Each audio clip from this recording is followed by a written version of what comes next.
بسم اللہ الرحمن الرحیم لقد من الله على المؤمنين إذ بعث فيهم رسولا من أنفسهم يتلو عليهم آياته ويزكيهم ويعلمهم الكتاب والحكمة وإن كانوا من قبل لفي ضلال مبين 5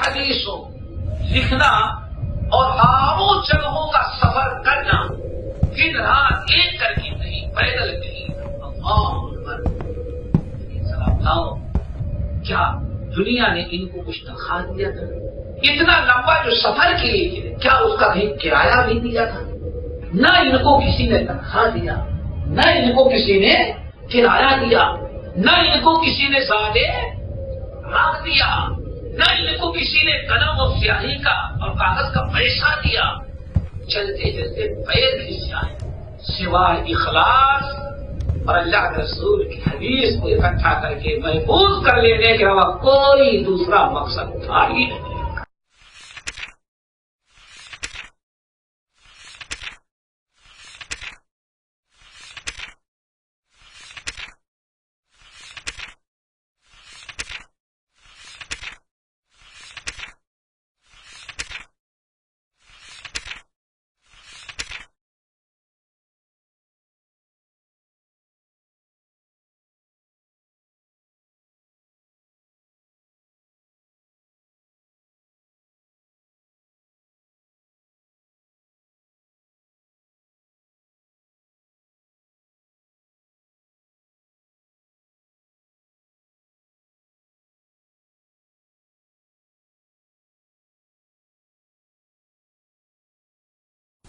بسم الله الرحمن الرحيم إن الحمد لله نحمده ونستعينه ونستغفره ونعوذ بالله من شرور أنفسنا ومن سيئات أعمالنا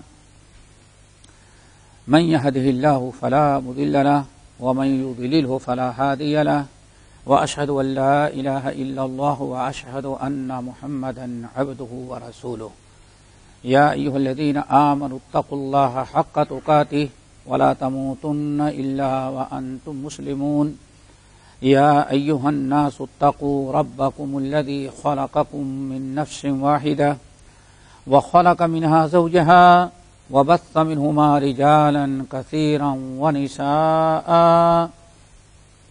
واتقوا الله الذي تساءلون به والأرحام إن الله كان عليكم رقيبا يا أيها الذين آمنوا اتقوا الله وقولوا قولا سديدا يصلح لكم أعمالكم ويغفر لكم ذنوبكم ومن يطع الله ورسوله فقد فاز فوزا عظيما أما بعد فإن خير الحديث كتاب الله وخير الهدي هدي محمد صلى الله عليه وسلم وشر الأمور محدثاتها وكل محدثة بدعة وكل بدعة ضلالة وكل ضلالة في النار. محترم سامعین، قبل الصلاح بات چل رہی تھی کہ حضرت ابو ہریرہ رضی اللہ تعالیٰ عنہ پر ایک بہت بڑا اشکال یہاں ضمنی طور پر حل ہو جانا چاہیے کہ بات یہ چل رہی تھی کہ ابو ہریرہ رضی اللہ تعالی عنہ نبی علیہ السلام کے ساتھ مشکل سے کتنے عرصے زندگی گزارے؟ 10. اور ابو بکر صدیق 23 سال، حضرت علی بھی 23 سال. لیکن حدیثیں سب سے زیادہ کون روایت کرتا ہے؟ ابو ہریرہ. تو اب یہ جو مستشرقین، یہ سارا فتنہ جو آیا ہے من شر الوسواس الخناس الذی یوسوس فی صدور الناس من الجنۃ، ایک تو شیطان ابلیس کا چیلا اور دوسرے انسانی شیاطین، ان میں سب سے آگے رہے مستشرقین. لیکن ہمارے یہ حضرات تو جانتے ہیں لیکن اکثر نہیں جانتے ہوں گے کہ مستشرقین کس کو کہا جاتا ہے. اب انگلش میں ہو سکتا ہے کوئی لفظ ہو تو آپ لوگ پہچانتے ہوں گے. مستشرقین یہ کہا جاتا ہے، اس کی بڑی طویل داستان ہے. اللہ تعالیٰ ان کے شر سے بچائے. پہلے تو اسلام کو قوت کے ذریعے مٹانا چاہا، قوت میں شکست کھا گئے، اسلام غالب آتا رہا تو انہوں نے مسلمانوں کے عقائد کو برباد کرنے کے لیے شکوک و شبہات، طرح طرح کے باطل فرقے پیدا کیے. الحمدللہ باطل فرقے پیدا ہونے کے بعد بھی مسلمانوں کو قوت، غلبہ، طاقت حاصل رہی. آخر میں سارے حربے استعمال کرنے کے بعد مستشرقین مغرب کے رہنے والے لوگ، مغاربہ، پوری دنیا کی تقسیم کیا ہے؟ مشرق اور مغرب. مغربی حضرات اللہ اکبر، وہاں سے یہود اور نصارہ ایک سازش کے تحت اپنے وطن کو چھوڑا، مشرق آئے. مشرق سے مراد ہم لوگ، مشرق سے مراد ہم لوگ، یعنی یہ سمجھے خلیج، مصر پیش اس میں، یہ سارے علاقے. مغرب کے لوگ کچھ آئے مشرق میں، ہمارے علاقے میں، مسلم ملکوں میں. یہاں آ کر کے انہوں نے عربی زبان پہلے سیکھا، عربی زبان، اور ہمارے کالجوں میں رہ کر کے، ہماری یونیورسٹیوں میں رہ کر کے انہوں نے پورا ہمارے معاشرے کا جائزہ لیا. اور پھر انہوں نے عربی زبان سیکھی، پھر حدیث کا کورس کرنا چاہا، تفسیر کا کورس کرنا چاہا، تاریخ کا کورس کرنا چاہا. یہ سب کچھ تو تھا. ہم ان کو مسلمان سمجھتے رہے، لیکن اندر انہوں نے عبداللہ بن سبا کی طرح اپنا کفر و شرک چھپا رکھا تھا اور اسلام بگاڑنے کی فکر تھی. انہوں نے ہمارے مشرق کی بڑی بڑی یونیورسٹیوں میں بیٹھ کر کے ہم سے تعلیم حاصل کی، پڑھا، شہادہ ان کو مل گیا، سرٹیفکیٹ مل گئی. کسی نے ماسٹر ڈگری کی، کسی نے پی ایچ ڈی کی، کسی نے یہ کیا، پھر پروفیسر بن گئے. ہم سب مسلمان یہ سمجھتے تھے کہ بہرحال یہ نہ مسلم ہیں، آئے ہمارے ہاں پڑھ کر کے جا کے اپنے ہاں اسلام کی خدمت کریں گے. لیکن ان کا مقصد پڑھنا اور سیکھنا نہیں تھا. ان کا مقصد تھا ہماری یونیورسٹیوں میں داخل ہو کر کے، ہمارے اسکولوں اور مدارس میں داخل ہو کر کے کہ کون سی چیز قابل اعتراض بن سکتی ہیں. انہوں نے صرف یہی دیکھا. 5 وقت کی نماز پڑھنا نہیں دیکھا. کون ایسی چیزیں جس کے ذریعے ہم مسلمانوں میں شکوک شبہات پیدا کر سکتے ہیں اور ان کو حدیث سے ہم ہٹا سکتے ہیں. مسئلہ اصل میں یہ تھا. تو اس طرح سے انہوں نے کئی راستے. ایک تو انہوں نے تاریخ، جھوٹی تاریخ لی اور صحیح تاریخ کا کیا کیا؟ انکار کیا. اور ان میں سے اکثر کے آگے پروفیسر لگ گیا، ڈاکٹر اور پروفیسر. فلاں یونیورسٹی سے پی ایچ ڈی کیا، ڈاکٹریٹ کیا، اور فلاں سے جگہ انہوں نے وہ پروفیسر ہیں. اب یہ 2 لفظ جو ہیں اس سے ہم لوگ بہت کیا ہونے لگے؟ مروب ہو گئے. انہوں نے پہلے کچھ اسلام کے نام پر، خدمت کے نام پر اسلامی کارنامہ انجام دیا. ہمارے مسلمانوں کی توجہ اپنی طرف انہوں نے خوب کھینچ لیا اور ہم کو اپنے اعتماد میں لے لیا کہ واقعی یہ بڑا پہلا ہے. آج تک کسی شیخ الحدیث، کسی عالم نے وہ کام نہیں کیا جو اس نے کر گیا. مثلا قرآن کی فہرست، حدیث کی فہرست، بہت ساری چیزیں وہ کر ڈالے. لیکن مقصد ان کا وہ تھا اسلام بگاڑنا. اب انہوں نے دیکھا کون سی ایسی حدیث مل جائے جس کی بنا پر ہم کہہ سکیں دیکھو یہ جھوٹی چیز ہے. سمجھے؟ یہ کسی عالم کو لے لیں. مثال کے طور پر ابھی ہم نے آپ کو حضرت ابو ہریرہ کا قصہ بتایا، اس کو انہوں نے پکڑ لیا. بھائی عقل کی بات ہے، 2.5 سال میں ابو ہریرہ کی اتنی حدیثیں ملی کہاں سے؟ 23 سال ابو بکر عمر زندگی گزارے، ان کی حدیثیں کہاں گئی؟ اور 2.5 سال والا انسان وہ حدیثیں بیان کرتا ہے جو ابو بکر عمر کو معلوم نہیں. دیکھا آپ نے؟ قابل اعتراض چیز ہے نا. اب اس میں ہر فسفسے دماغ کا آدمی نہیں، بات تو بالکل اس کی. اب کیا کہا؟ ملا ازم کیا؟ لکیر کے فقیر مولانا لوگ. اب ملا ازم کہہ کر کے اس کو گھٹایا اور اب ان کی نئی جدید تحقیق پر اعتماد کیا گیا. شوشہ انہوں نے چھوڑا، ایجنٹ ہمارا اپنا آدمی ملا اور اس نے فوراً جو ہے اس طرح سے کتابیں لکھنا اور طرح طرح کی. ان کو کہا جاتا ہے مستشرقین. کیا کہا جاتا ہے؟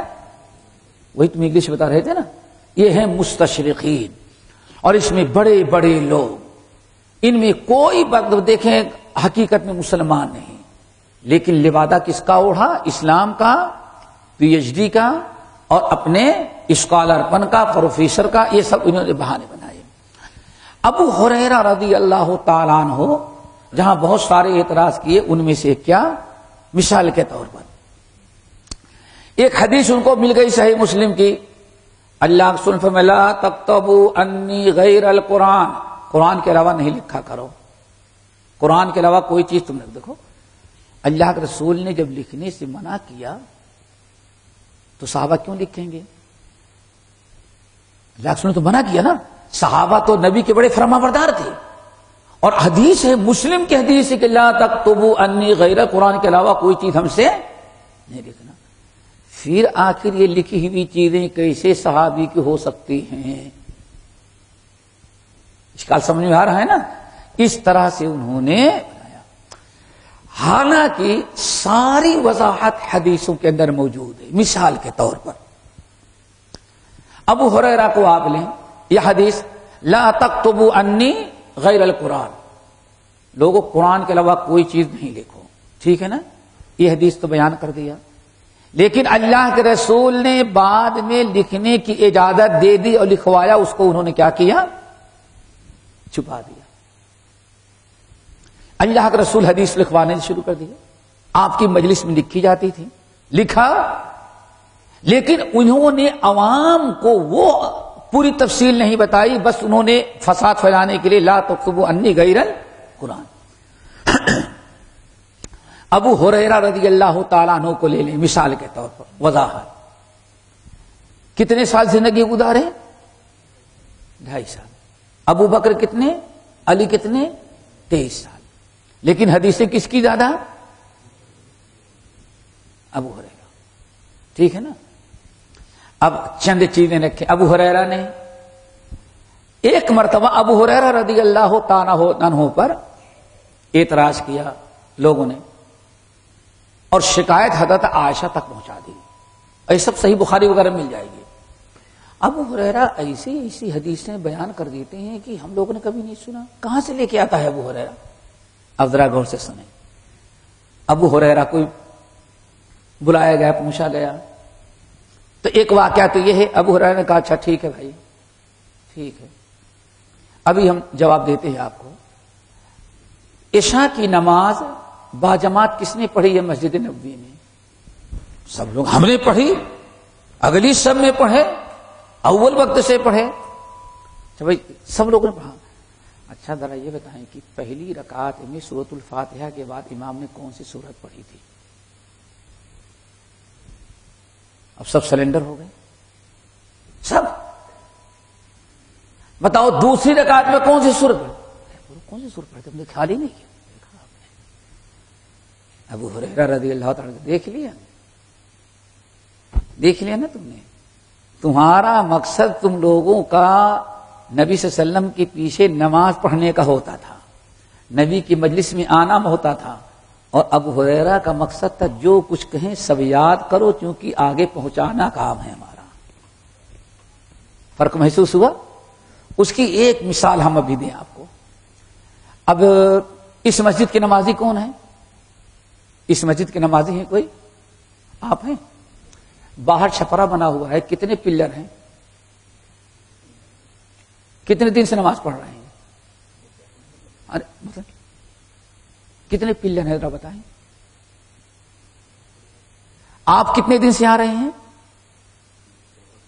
اس سے پہلے بھی رہ چکے ہیں نا. کتنی کھڑکیاں ہیں؟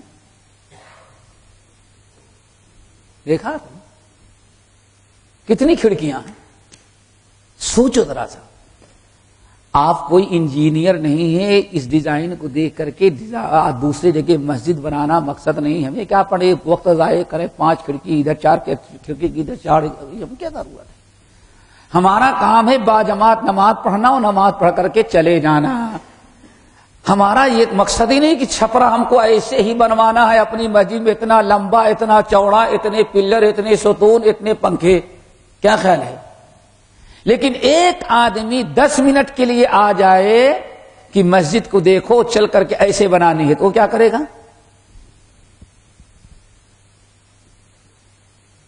بولو.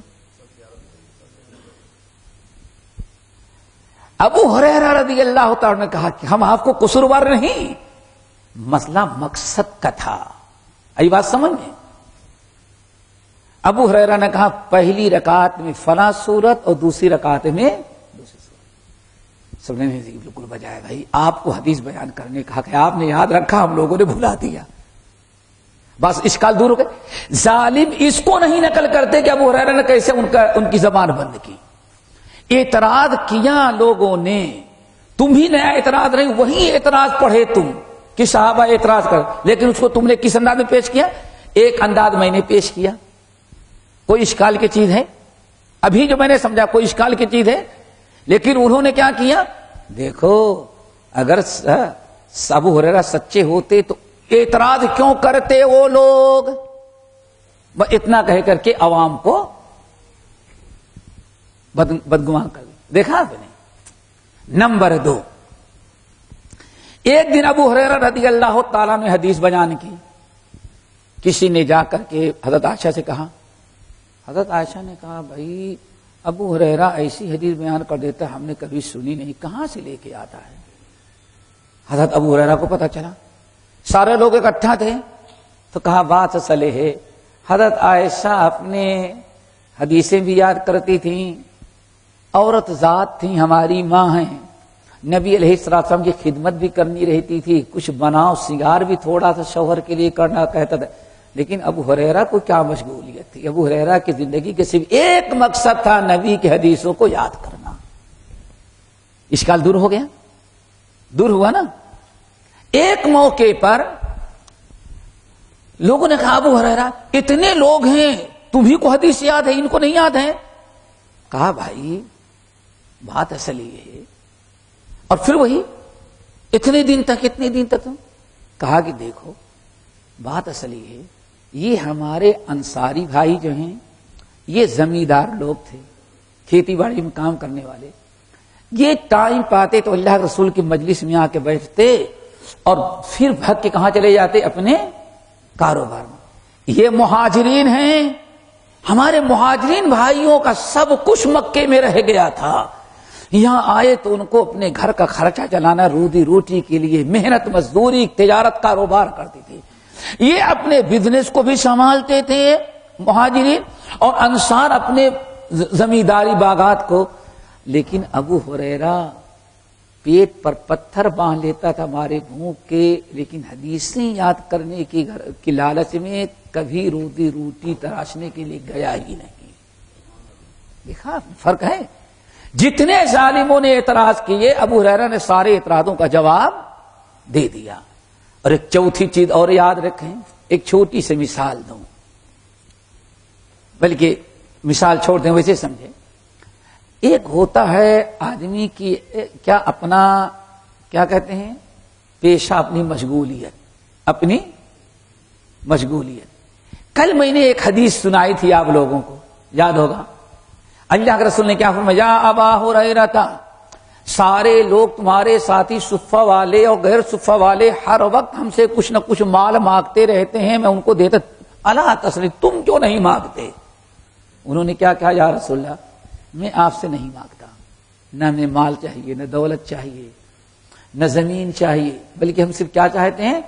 ان تعلمنی مما علمک اللہ, اللہ نے جو آپ کو علم دیا ہے مجھے وہ علم سکھا دیں بس. دیکھا مقصد. پھر اب آپ لوگ بتائیں, حضرت ابو ہریرہ پڑھے بھی, نبی علیہ السلام کہتے ہیں واللہ میں اپنے پیٹ پر پتھر باندھ کر کے نبی گھر میں جائے تو باہر کھڑا رہتا تھا، مسجد میں آئے تو وہاں چمٹا رہتا تھا، سوچ رہا کہ ایسا نہ ہو کوئی حدیث بیان کرے اور میں سن نہ سکوں، اسی لیے بالکل چپکا رہتا تھا، ہر وقت آپ کے ساتھ لگا رہتا تھا۔ پھر یاد کرنے کی محنت ذرا دیکھیں، یاد کرنے کی محنت ذرا دیکھیں، کہتے ہیں اللہ کی قسم اس کو یاد کرتا تھا، کبھی میں گھر آتا پلٹ کر کے مسجد میں لوگوں کو پڑھاتا، یاد کراتا تاکہ ہمیں بھی یاد رہے اور لوگ بھی یاد کر لیں، اور گھر کے اندر آتا اگر کوئی بیوی بچے سب سو گئے ہیں تو اپنی نوکرانی کو بادی کو اٹھاتا، فجر تک اس کو سناتا رہتا، فجر کی نماز تک میں بیٹھتا اور اپنی بادی کو بازو بیٹھاتا اور جتنی حدیثیں ہمیں یاد ہو سکتی تھی فجر تک اس کو حدیث سناتا رہتا۔ میرے بھائیو، ہر آدمی کی اپنی ذمہ داری ہوتی، اس کی یہ سمجھیں، کیا دبئی میں علماء کی کمی ہے؟ بہت عالم ہوں گے، شیخ الحدیث ہوں گے، بہت بڑے بڑے، سمجھ گئے نا، کوئی کمی نہیں ہے، لیکن ہو سکتا ہے اپنے آپ کو اس میدان میں اتارا نہ ہو۔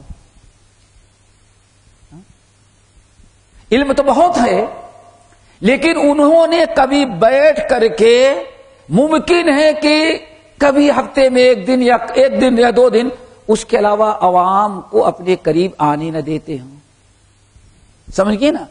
اور ایک دوسرا عالم جو صبح سے شام تک آپ کو پڑھا رہا ہو، بتا رہا ہو، اب آپ بتائیں بڑا خاموش ہے لیکن چھوٹا بتا رہا ہے، تو کس کی زبان سے حدیثیں زیادہ عام ہوئی؟ کس سے؟ چھوٹے سے۔ سمجھ میں آ رہی نا؟ یہ کہا ہے کہ ابو بکر عمر کو حدیثیں نہیں آتی، علی کو نہیں آتی، لیکن حضرت ابو بکر نبی علیہ السلام کے وفات کے بعد خلافت کا مسئلہ سنبھالنا، عمر کا بھی معاملہ وہی ہے، حضرت علی کا معاملہ بھی وہی ہے۔ دیکھنا یہ کہ کس نے اپنی زندگی کو نبی کی حدیث کی خدمت کے لیے وقف کر رکھا تھا، وہ ہے ابو ہریرہ رضی اللہ تعالی عنہ۔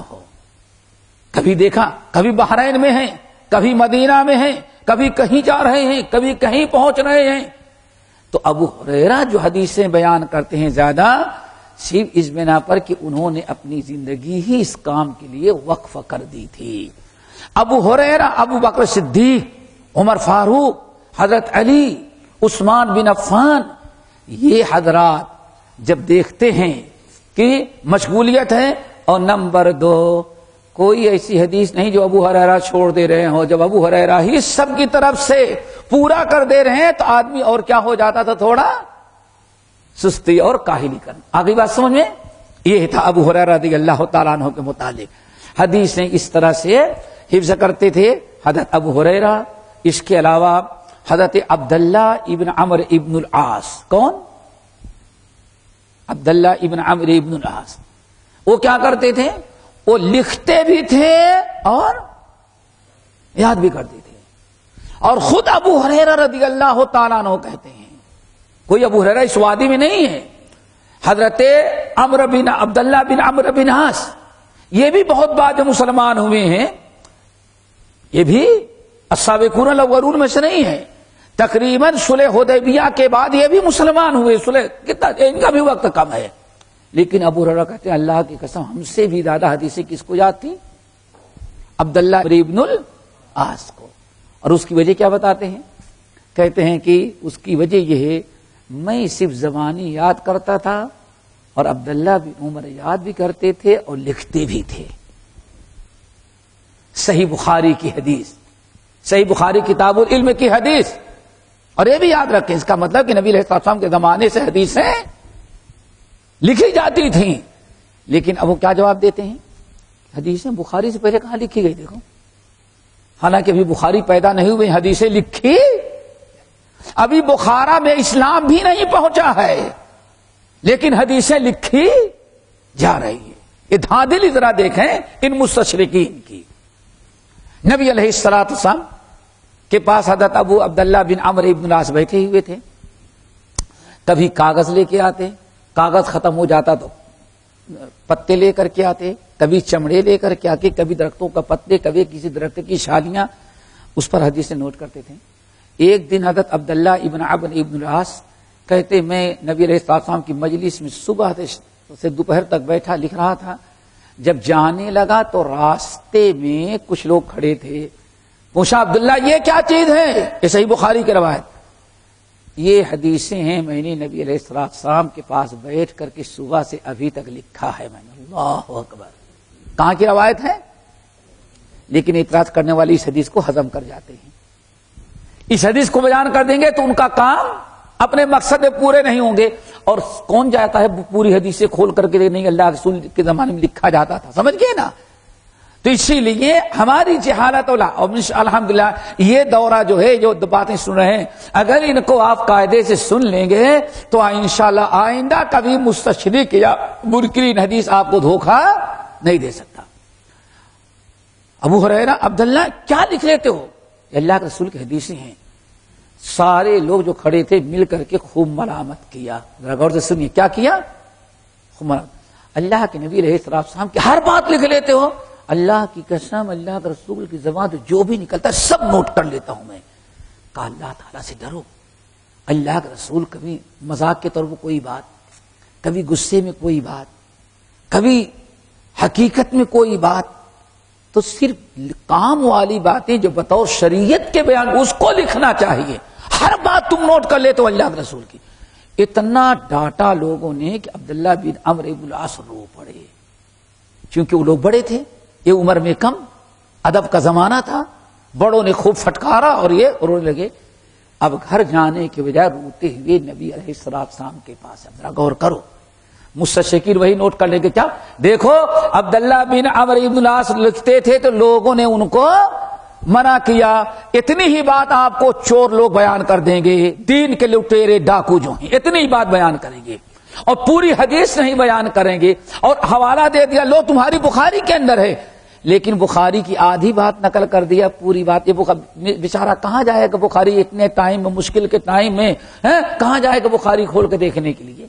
اب بہرحال یہاں تک بالکل بھجا ہے کہ لوگوں نے اعتراض کیا عبداللہ بن عمرو بن العاص پر، ان کو ڈانٹا، لیکن جب پلٹ کر کے آئے روتے ہوئے، اللہ کے رسول کیا ہوا؟ اللہ کے رسول نے پوچھا عبداللہ کیا ہوا؟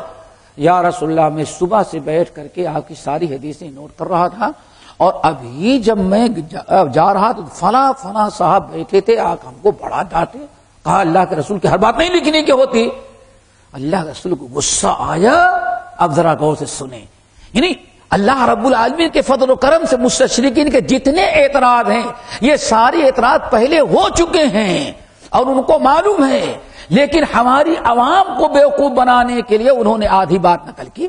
آپ نے فرمایا یا عبداللہ اکتب ما اقول، بلا ان لوگوں کو جنہوں نے تم کو ڈانٹا ہے، اللہ کی قسم کھا کے کہتا ہوں اکتب ما اقول، عبداللہ جو کچھ میں کہتا ہوں سب نوٹ کر لو، والذی نفسی بیدہ، اس ذات کی قسم جس کے قبضے میں میری جان ہے، اس زبان سے حق ہی نکلتا ہے، باطل کبھی نکلتا ہی نہیں۔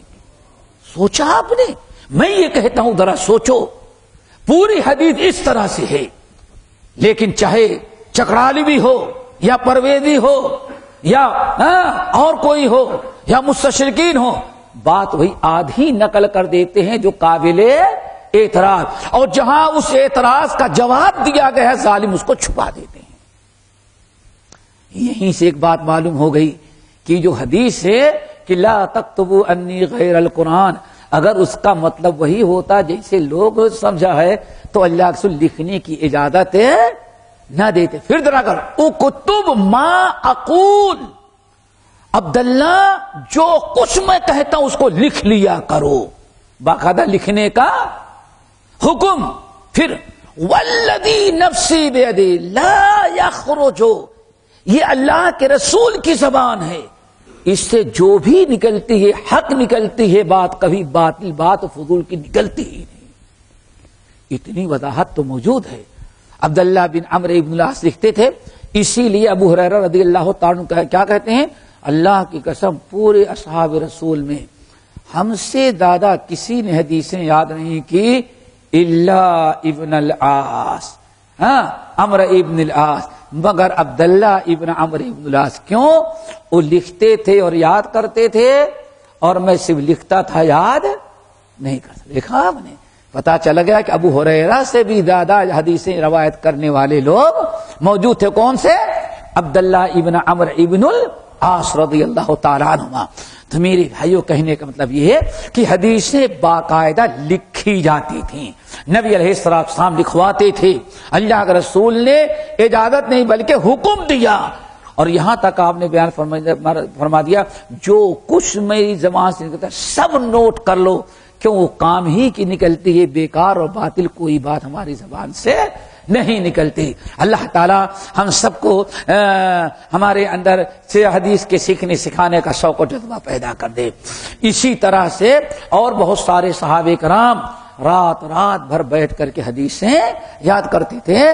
ابھی صرف میں نے 2 صحابی کا نام پیش، کس کا؟ ابو ہریرہ اور عبداللہ ابن عمرو ابن العاص. انہیں ابو سعید خدری ہیں اور بہت سارے صحابہ کرام ہیں. اور ابھی ایک بات یاد رکھ لو، کل ایک واقعہ میں نے بتایا تھا، ایک تیسرے صحابی کا اور معاملہ آ جائے گا. جب نبی علیہ السلام طائف کے قافلے والوں سے پوچھا قرآن سناؤ سب لوگ، مسائل بتاؤ، تو سب سے زیادہ قرآن یاد رکھنے والا اور دین کی باتیں یاد رکھنے والا کون تھا؟ عثمان بن ابی العاص. ایسا یاد کیا ہفتے عشرے میں، اتنی حدیثیں یاد کر لیا، اتنا قرآن حفظ کر لیا کہ اللہ کے رسول نے طائف کا امام خطیب مقرر کیا. پھر عمر ابن الخطاب نے ان کو کہا کہ گورنر بحرین کا. تو یہ میرے بھائیوں نبی علیہ الصلوۃ والسلام کے صحابہ کی یہ 2-3 مثالیں ہیں کہ حدیثیں کیا کرتے تھے؟ برابر یاد کرتے تھے. اور بہت سارے صحابہ ہیں. یہ ہو گئی بات. نمبر 3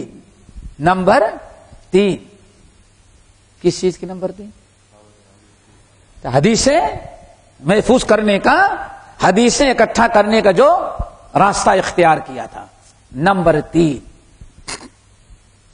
یہ بھی بہت دلچسپ بڑی ضروری چیز ہے. ایک صحابی، ان کے پاس جتنی حدیثیں انہوں نے نبی علیہ السلام سے ڈائریکٹ سن رکھا تھا اس کو تو انہوں نے یاد کر لیا ہے.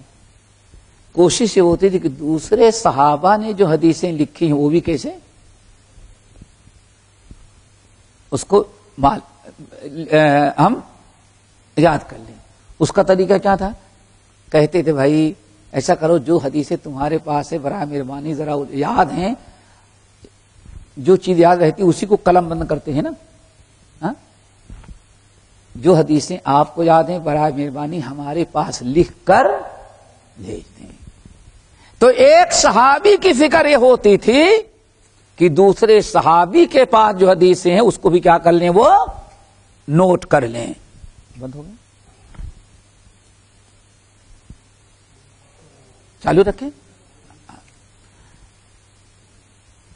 آگے بات سمجھیں کیا کرتے تھے صاحب؟ نوٹ کرنے کے. اور اللہ کتنی دلچسپ بات، سنیں گے نہیں سنیں گے؟ سنیں گے. دل بھی یہی کر رہا. ذرا سوچو، اللہ حضرت ابو بکر صدیق رضی اللہ تعالی عنہ نے حضرت برا ابن عازب، کون؟ برا بن عازب کے باپ عازب نے اللہ اکبر گھوڑا بیچا اور خریدا ابو بکر صدیق نے.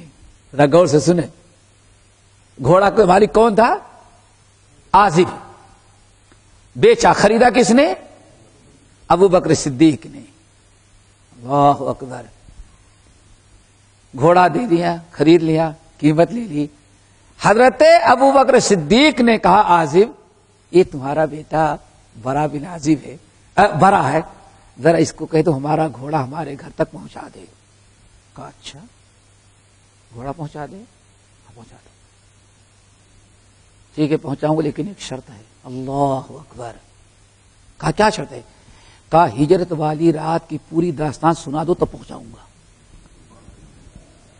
دیکھو اللہ اکبر، کیوں کیوں؟ عازب کہتے ہیں ہم نے سنا ہے، لیکن ابو بکر کی زبانی صاحب واقعہ ہے جس کا تذکرہ قرآن میں ہے، اذ قال لصاحبہ لا تحزن ان اللہ معنا۔ ابو بکر میں ابھی کہتا ہوں پہنچا دے گا، لیکن پہلے وہ حدیثیں ہم کو سنا دو، وہ پوری داستان کہ معراج ہجرت والا قصہ کیا کیا گزرا۔ اللہ اکبر، شرط رکھتے ہیں کیا کہ ہم کو سناؤ، اور ایک دو نہیں، یہ شرط بڑی طویل بحث ہے۔ یہ صحابہ شرط ٹھیک ہے کروں گا، لیکن شرط کیا سنا؟ حضرت ابو بکر صدیق نے سوچے، ان کو جلدی تھی گھر جانے کی، اور پورا ہفتے بھر کا سفر کیسے ہوا اب سنا دو، اس کے بعد بچہ جائے گا۔ حضرت ابو صدیق نے کہا چل ٹھیک ہے بھائی، رک گئے، اب شروع کیا، ایسے ایسے ہجرت کی، ایسے ایسے نکلے، ایسے ایسے غار میں گئے، پھر ایسے ایسے وہاں سے نکلے مدینہ ایسے پہنچے۔ تب عاصم نے کہا بیٹے جاؤ اب ان کو پہنچا کے آ جاؤ، یہاں تک کہ سفیان، یہ بات تک بھی یہ سلسلہ تھا۔ اللہ اکبر، یہ بات تک یہ سلسلہ، اور سفیان ابن عیینہ، سفیان عیینہ اتنے بڑے امام جن کے متعلق کہا جاتا ہے اگر عیینہ نہ ہوتے سفیان تو لذهب علم الحجاز، حجاز سے علم حدیث چلا جاتا۔ انہوں نے ان کہتے ہیں ان کا واقعہ بڑا عجیب، ایسے ہی ہے، یعنی صدیق اکبر کے ساتھ جیسے کہا وہی نہیں، یہ معاملہ آگے تک بڑھتا رہا۔ اللہ اکبر، کہنے لگا، کہتے ہیں کہ میرے باپ عیینہ جو تھے وہ کاروبار کرتے تھے، لیکن بڑا خسارہ ہو گیا، بڑا نقصان ہو گیا، قرض کا، اس کا اس کا، یہاں تک کہ اب کوفہ کے اندر رہنا مشکل ہو گیا۔ تو میرے والد نے کہا کہ دنیا تو چلی گئی ہے، سب چھوڑو، چلے چلو مکے میں زندگی گزار، کم سے کم عبادت کرنے کا تو موقع لگے گا۔ کہتے ہیں میں بالکل لڑکا تھا، چھوٹا سا، ذرا غور کرو، چھوٹا سا تھا، میرے والد مکہ لے کے آ گئے۔ ایک دن حرم کے سامنے کھڑا ہوا تھا تو دیکھا ایک بڑے میاں کہا تو میں تماشا دیکھ رہا تھا وہاں کھانے کا، چونکہ زندگی میں پہلی مرتبہ آیا تھا مکہ، دیکھا بڑا مزہ آ رہا ہے۔ اتنے میں دیکھا ایک بوڑھے میاں خچر کی سواری پر آئے اور مطاف کے اس زمانے میں گھر ایسا تو بنا نہیں تھا، کہ کنارے رکے اور اب ان کو طواف کرنا ہے، اور وہاں گھوڑا اپنی سواری باندھنے کے لیے کوئی جگہ نہیں تھی کہ باندھ دو، آنے کے بعد ایک ہی راستہ تو کھلی چھوڑ دوں تو شاید سواری کہیں چلی جائے۔ تو ہم کو دیکھا چھوٹا سا بچہ کہے بیٹے سنو، یہ میرا گھوڑا سواری پکڑے رکھو، میں جا رہا ہوں طواف کروں گا، 2 رکعت نماز پڑھ کے آؤں گا۔ تو سفیان کہا چاچا یہ ناممکن ہے، یہ ناممکن ہے۔ کہا کیا چاہتے ہو؟ اللہ کہا ہم کو کچھ حدیثیں سنا دو تب میں گھوڑا پکڑوں۔ اللہ اکبر، حدیث یاد کرنے کا جذبہ، اتنی قربانیوں کے بعد اتنی دلچسپی اور دلجوئی کے ساتھ حدیثیں جو ہیں وہ حدیث پھیلائی گئی ہیں۔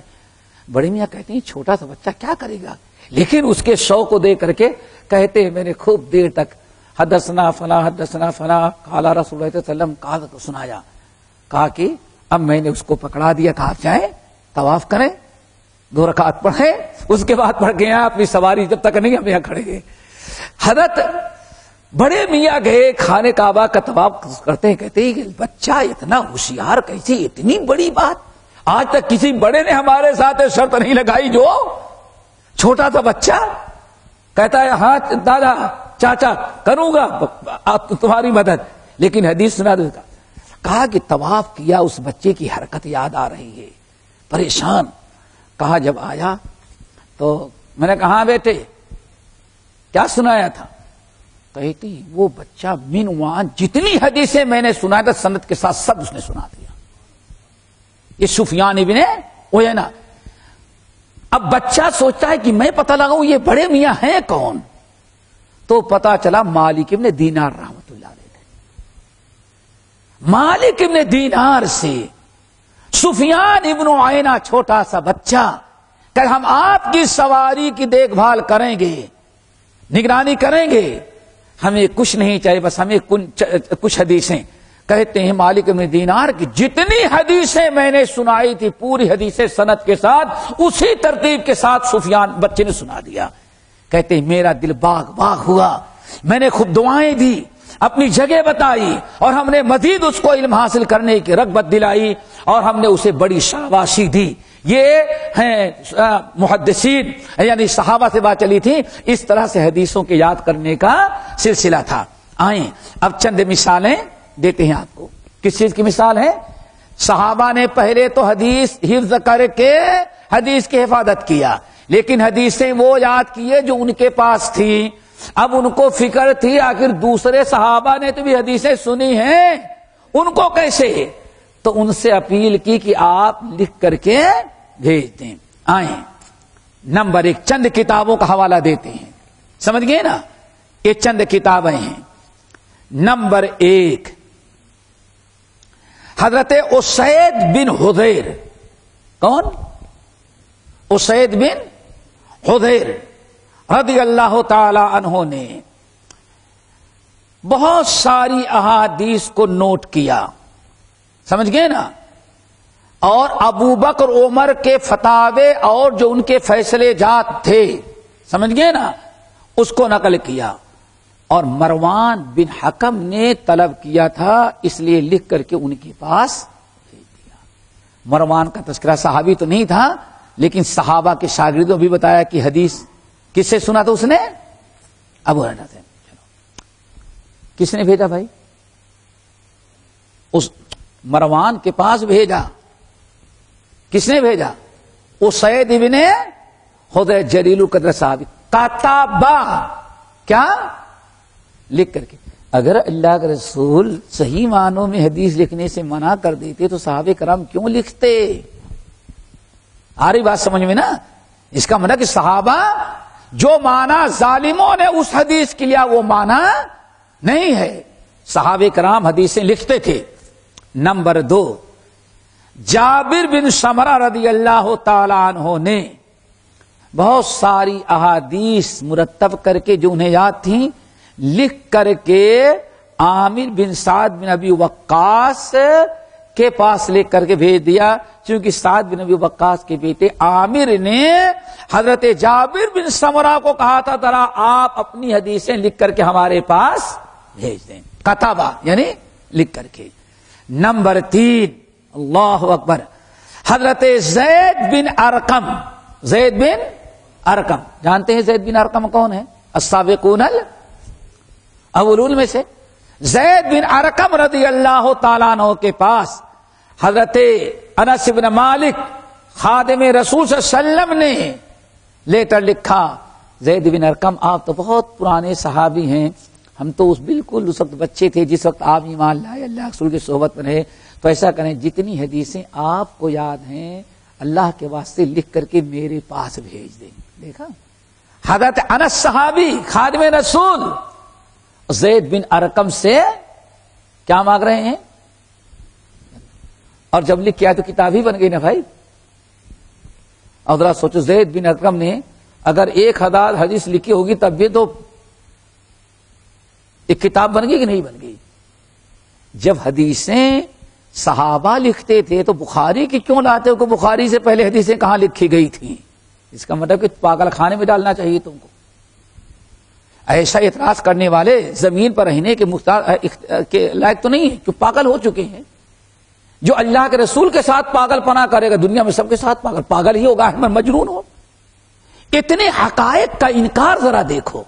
اور انکار کب کرتا ہے؟ کامیاب کب ہوا؟ جبکہ ہمیں ان چیزوں کا علم نہیں ہے. کتنے ہو گئے؟ نمبر 4 اللہ اکبر حضرت زید بن ثابت. کون؟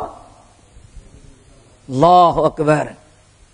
نبی علیہ السلام جیسے مدینہ طیبہ میں قدم رکھا اس سے پہلے جو بچے مسلمان ہوئے تھے ان میں کون تھے؟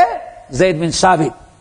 جیسے کہ اللہ کے میں نے بتایا نبی علیہ السلام کے پاس ان کو لایا گیا اور سارے قبیلے کے لوگ یا رسول اللہ یہ بڑا ہونہار چھوٹا سا کم سن بچہ ہے، کیوں یا رسول اللہ ہے تو بچہ لیکن بڑوں سے بھی زیادہ اتنا قرآن یاد کر ڈالا ہے۔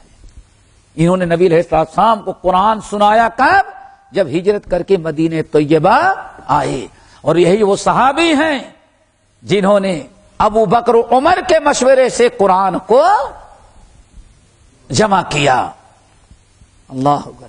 انہی زید بن ثابت رضی اللہ تعالی عنہ کے پاس امیر المؤمنین عمر ابن الخطاب رضی اللہ تعالی عنہ نے لیٹر لکھا، زید یہ دادا کے بارے میں، دادی کے بارے میں، وراثت میں ان لوگوں کے کیا احکام ہیں، کیا مسائل ہیں، جتنی حدیثیں تم کو اس سلسلے کی یاد ہیں برائے مہربانی سب لکھ کر کے ہمارے پاس بھیج دو۔ جو ہم نے عنوان قائم کیا سمجھ میں آ رہا ہے نا؟ کیا تھا؟ خط و کتابت کے ذریعے صحابہ ایک دوسرے کی حدیثیں کیا کرتے تھے؟ وہ جمع کرتے تھے۔ نمبر 5 نا، حضرت سمرہ ابن جندب رضی اللہ تعالی نے جتنی حدیثیں اللہ کے رسول سے سنی تھی، اور سمرہ ابن جندب سے سینکڑوں حدیثیں مروی ہیں، آئی بات سمجھ میں؟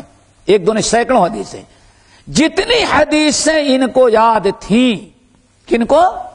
سمرہ ابن جندب کو رضی اللہ تعالی، انہوں نے ساری حدیثیں لکھ کر کے اپنے بیٹے سلیمان کے پاس دیا کہ بیٹے اے نبی علیہ السلام کی حدیثیں ہیں، لکھ کر کے بھیج رہا ہوں، ان کو یاد کرو، ان کو محفوظ رکھو، اور آگے تک ان کو کیا کرو؟ پہنچاؤ۔ اللہ اکبر۔ یہاں تک کہ امام محمد ابن سیرین رحمت اللہ علیہ جو تابعین میں سے ہیں، ان کو جب یہ کتاب ملی تمہارے خوشی کے سمجھ اچھل پڑے، الحمدللہ ایک بڑی خیر و برکت والی کتاب ہم کو مل گئی۔ پتہ چل گیا حدیثیں لکھی نہیں بلکہ کتابی شکل میں حدیثیں صحابہ و تابعین کے زمانے میں موجود تھی۔ ایسا نہیں کہ ہاں 300 سال تک حدیثیں لکھی نہیں گئی، تیرے دادا کی باتیں نہیں لکھی گئی واقعی، ہاں، لیکن اللہ کے رسول کی باتیں سب لکھی گئی ہیں۔ اور کب لکھی گئی ہیں؟ صحابہ کے زمانے میں، نبی علیہ السلام کے زمانے میں۔ چلو نمبر 6، عبداللہ بن ابی اوفا جلیل القدر صحابی ہیں، اور دوسری طرف حضرت عمر بن عبید اللہ، اللہ اکبر، عبداللہ بن ابی اوفا رضی اللہ تعالیٰ عنہ نے جتنی حدیثیں ان کو یاد تھیں لکھ کر کے ساری حدیثیں کس کے پاس بھیج دیا؟ اپنے شاگرد عمر بن عبید اللہ۔ یہ کتنے ہو گئے؟ 6-7 کتابیں ہو گئی۔ اس طرح سے اور بہت ساری کتابیں ہیں، اسی میں ہم نہیں سمجھ چاہتے کہ پورا وقت اسی میں ختم ہو جائے۔ کتنے ہو گئے ہیں؟ 2 چیزیں ہو گئیں۔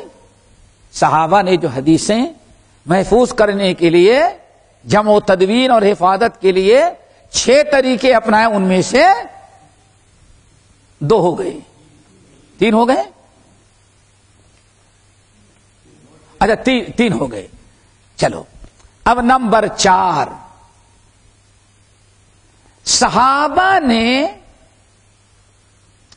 صحابہ کرام نے جیسے اپنی حدیث زبانی یاد کیا جو ان کے پاس تھی، یا خط و کتابت کے ذریعے دوسرے صحابہ کی حدیثیں جمع کر اپنے پاس منگا کر کے جمع کر کے یاد کی۔ یہاں ایک حدیث ہے، اس کو سنا دیں۔ کوشش ہمیں اور آپ کو بھی کرنی چاہیے، کوشش کرنی چاہیے۔ دیکھو موسیٰ علیہ السلام نے، امام ابن حبان رحمۃ اللہ علیہ بسند صحیح نقل کرتے ہیں کہ موسیٰ علیہ السلام نے ایک مرتبہ اللہ تعالیٰ سے ڈائریکٹ بات کی۔ کتنے سوالات کیے؟ 6 سوالات کیے۔ 7واں سوال بڑا اہم تھا لیکن موسیٰ کرنا نہیں چاہتے تھے، لیکن جب اللہ تعالیٰ سوال کیا تو اللہ نے فرمایا نہیں، یہ 6 تو ہے، 7واں بھی تم پوچھو۔ اللہ ڈائریکٹ سوال جواب ہو رہا ہے۔ ان 7 میں سے ایک سوال یہ تھا، یا ربی ای عبادک اعلم، یا ربی ای عبادک اعلم. آپ کے بندوں میں عالم بننے کی کوشش تو بہت کرتے ہیں لوگ، ہزاروں لوگ عالم بننا چاہتے ہیں، لیکن ذرا بتائیں اللہ تعالیٰ آپ کے بندوں میں سب سے بڑا عالم کون بنتا ہے؟ اللہ نے فرمایا موسیٰ سب سے بڑا عالم میرے بندوں میں وہ بنتا ہے الذی لا یشبع من علمہ، جو اپنے علم سے کبھی آسودہ نہیں ہوتا بلکہ کوشش کرتا ہے پوچھ کر کے دوسروں کے علم کو بھی اپنے علم میں ملا لے. کہ صحابہ ایسے اور کوشش کریں، اللہ تعالیٰ ہم کو راہ کو بھی توفیق دے. اور اس زمانے میں بھی ہیں واللہ، اپنے یہاں بھی ماحول بنائیں. جب آج سے تقریباً 12 سال پہلی مرتبہ میں کلکتہ گیا، جمعے کا خطبہ دیا، ایک صاحب نے کوئی بڑے آدمی تھے، انہوں نے کہا ہماری کوٹھی میں آپ کا کھانا ہے. گاڑی پر بیٹھائے 2-4 آدمیوں کو لے کے گئے. واللہ آج بھی ایسے علامہ اقبال کہتے تھے خال اس قوم میں اب تک نظر آتے ہیں وہ، کرتے ہیں اشکے سحرگاہی سے جو ظالم. واللہ آج بھی اس دنیا میں واللہ میرے ساتھ معاملہ بڑا پیش آتا ہے ایسے، لیکن ابھی تعداد جو ایک قصہ بتاتا ہوں. تو کھانے ہونے کی بات آئی تو گھر والے نکلے اور دروازے کے پیچھے یہاں کرسی رکھی، دروازے پر پیچھے گھر کی ساری عورتوں کو، بیٹیوں کو، بہنوں کو، نوکرانیوں کو بیٹھایا اور جتنے بیٹے پوتے تھے سب کو لے کے بیٹھے. اور پھر اس کے بعد انہوں نے اپنے نوکروں کو بلایا. پھر کہا مولانا میں کھانا اس وقت تک نہیں کھلاتا جب تک کہ حدیث کا درس نہ ہو جائے. واللہ یہ کلکتہ میں پہلی مرتبہ جب میں گیا تقریباً 10-12 سال قبل، تو ہم سے کہا کہ نہیں کھانا بھی مل کھلاتے ہیں سب کچھ، لیکن جب تک 2-4 حدیثیں نہیں سنا دیں گے تب تک کھانا. جب واقعہ یاد کرتا ہوں سیرت تو پتا چلا کہ شاید کہ اس مرد مومن کو کہیں کچھ ایسی روایتیں مل گئی ہوگی. حضرت ابو بکر صدیق اور برا بن عازب والی سمجھ گئے نا کہ ٹھیک ہے پوری داستان سنائے اس کے بعد بچہ جائے گا. تو ہمیں اور آپ میں سے بھی کوشش کرنی چاہیے کہ جہاں علماء مل جائیں ان سے کچھ نہ کچھ سیکھ لینے کا. ہاں چلو الحمدللہ. صحابہ جیسے حدیثیں یاد کرتے سمجھ گئے نا، زبانی، اور کیا کرتے ہیں لکھتے یا پھر خط و کتابت کے ذریعے. اسی طرح سے اپنے شاگردوں کو بھی وصیت کرتے تھے. کیا کرتے؟ وصیت کرتے. اپنے بچوں کو، اپنے شاگردوں کو وصیت کرتے 2 چیزوں کی. ایک دوسروں سے حدیثیں، اور نمبر 2 جو حدیث پڑھتے ہو اس کو اچھی طرح سے خوب کیا کرو، یاد کرو. سمجھ گئے نا. اس میں کئی مثالیں ہمارے سامنے ہیں. مثال کے تو پہلے 2 چیزیں ہو گئی نا، یعنی صحابہ جیسے 3 چیزیں جو پہلے جو کرتے تھے، خود یاد کرتے، لکھتے اور خط و کتابت کے ذریعے دوسروں کے احادیث کو جمع کرتے. ایسے ہی تقریباً یہی تاکید کس کے لیے کرتے؟ اپنے شاگردوں کو، تاکہ جیسے آج ہم نے حدیث محفوظ رکھی ہے شاگرد بھی محفوظ رکھیں. ان میں سے نمبر 1 انس بن مالک رضی اللہ تعالیٰ عنہ کے بارے میں آتا ہے کان یحث اولادہ علی کتابۃ العلم. اپنے بچوں کو اکٹھا کرتے کہتے بیٹو ہمیشہ حدیثیں لکھ لیا کرو. دیکھا آپ نے، حدیثیں ہمیشہ لکھو. اور کیا کہتے ہیں کننا لا نعلم، غور سے سنیں، اپنے بچوں کو کہتے بچوں حدیثیں لکھ لیا کرو، نوٹ کرو، اس کی کتاب اور ڈائری بناؤ، کاپی بناؤ اس کی. صرف زبانی پہ یاد بھی کرو، یاد کرنے کے ساتھ ساتھ اس کو لکھ بھی لو.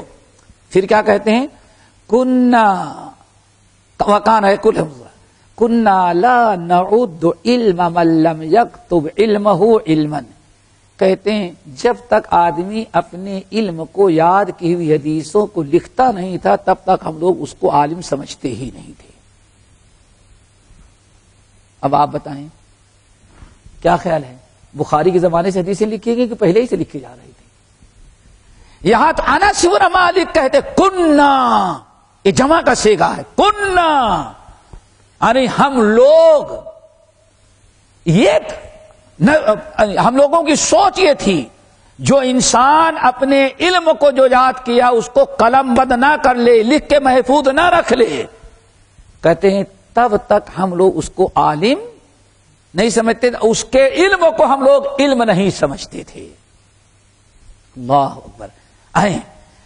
نمبر 2، حضرت عبداللہ ابن عباس رضی اللہ تعالی عنہما حبر الامہ، حبر الامہ، اس امت کا سب سے بڑا عالم صحابی ہیں، جلیل القدر صحابی ہیں، مکثرین میں سے ہیں، یعنی جن لوگوں نے اللہ کے رسول سے بہت زیادہ حدیثیں نقل کی ان میں سے ہیں۔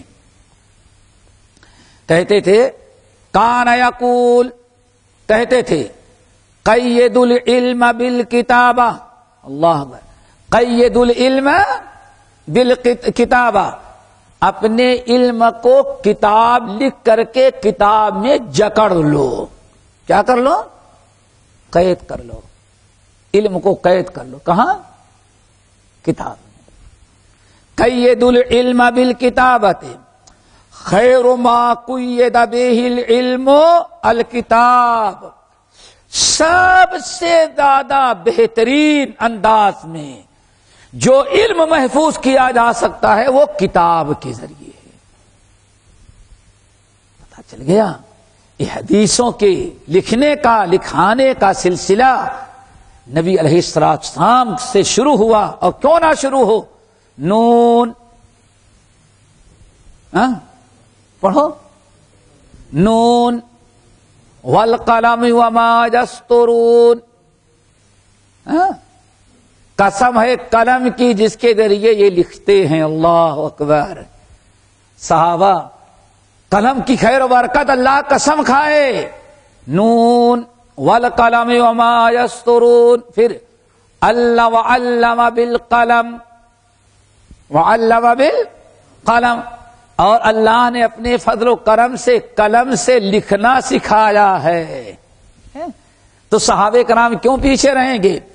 امام خطیب بغدادی رحمت اللہ علیہ اپنے کتاب تقیید العلم میں یاد رکھیے گا، خطیب بغدادی نے جو حدیث کی تدوین ہوئی ہے ان میں بہت بڑا کارنامہ ان کا ہے۔